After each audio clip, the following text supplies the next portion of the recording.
Jesuítas e as crianças no Brasil quinhentista. A Companhia de Jesus desembarcou no Brasil em 1549, ou seja, 49 anos depois da descoberta do Brasil. Nesse período desembarcaram 4 padres e 2 irmãos, liderados pelo padre Manuel de Nóbrega, com o intuito de fazer ler, escrever e fazer oração aos meninos gentios. Gentios aqui significa que são pessoas que não têm a fé cristã, que são pagãos.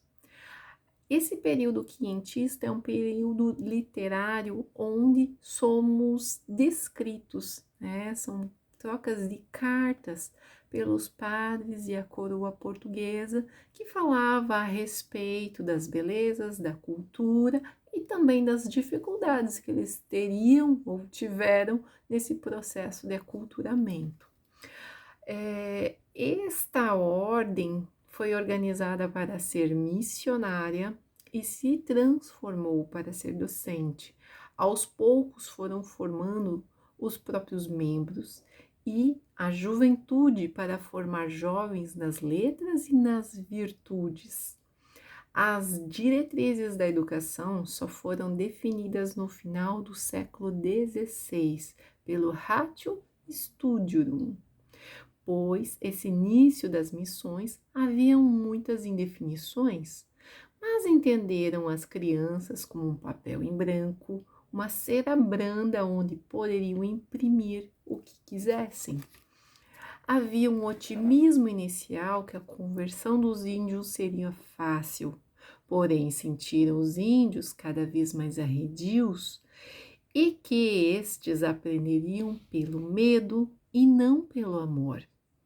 A estratégia mais adequada que encontraram seria se utilizar dos filhos dos índios.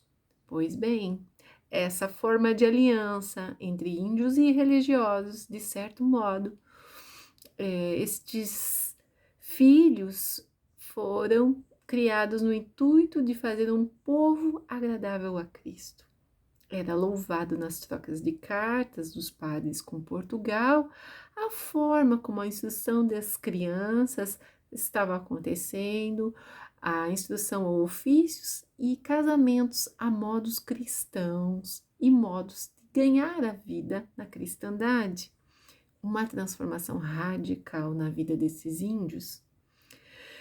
O processo da criação do povoamento e das cidades trouxeram muitas doenças aos índios e tinham essa forma diferente de conviver. Fazia-se então procissões para pedir auxílio de Jesus na cura das enfermidades. Não havia esta ideia então de educação aos índios, era a catequese, a conversão a cristãos, o interesse principal da educação jesuítica. Apostava-se no catequicismo dialogado e na memorização da doutrina. Havia punição e castigos aos rebeldes, porém não aplicados pelos padres. Usou-se da música e canções para auxiliar na catequização dos meninos, mas não poderiam ser cantadas as músicas dos gentios, somente as da igreja. Tiveram alguns padres que tiveram essa busca de fazer esse encontro de culturas, porém foram de forma contundente negadas esse tipo de atitude.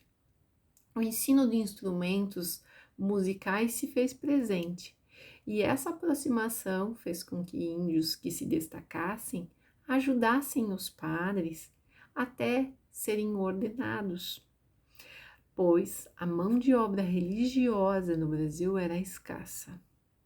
Todas as incorporações da fé católica eram praticadas: festa de padroeiros, jubileus por batismos, as vitórias militares, pedir socorros por secas, epidemias. Se fazia um canto de missas, ladainhas, procissões, na tentativa de criar essa nova cristandade. Outro ponto de desconforto para os padres era estranho hábito dos índios de serem nômades e tinham o receio que perdessem todo o investimento em aculturar os índios e voltarem a seus velhos hábitos, estando com seus pais na tribo. E isso muitas vezes acontecia nesse período de transição, de puberdade para a vida adulta, e eles voltavam às tribos e aos velhos hábitos. Os padres não se apropriaram do tupi para a conversão, eles se utilizavam de intérpretes para o processo de catequizar. Por isso que queriam a escolha dos mais habilidosos. Também houve essa tentativa por achar os índios mais habilidosos, no intuito de não ter essa perda desse investimento aos meninos nesse período de transição, de puberdade, enviá-los para a Europa, para eles estudarem e depois eles voltariam para ajudar no processo de conversão. Mas, em 1598, o investimento nos índios não seria mais possível, né? Eles não traziam o retorno esperado e houve essa proibição. Como havia uma dificuldade no passar dos anos de ensinar turmas heterogêneas, porque foram se formando vilas portuguesas e foram constituindo salas com crianças indígenas, mestiças e portuguesas. Também houve o processo de dificuldade no sentido de evasão, porque os pais das vilas tinham a expectativa que as crianças aprendessem a ler, escrever e a contar para trabalhar em breve no comércio. Cada local onde se tinha uma missão, havia também uma igreja e uma escola. A segunda metade do século XVI assistiu ao estabelecimento da Companhia de Jesus no Brasil. Em virtude da sua vivência apostólica e descoberta da infância, esta cera branda que deveriam imprimir as características da fé e da virtude cristã.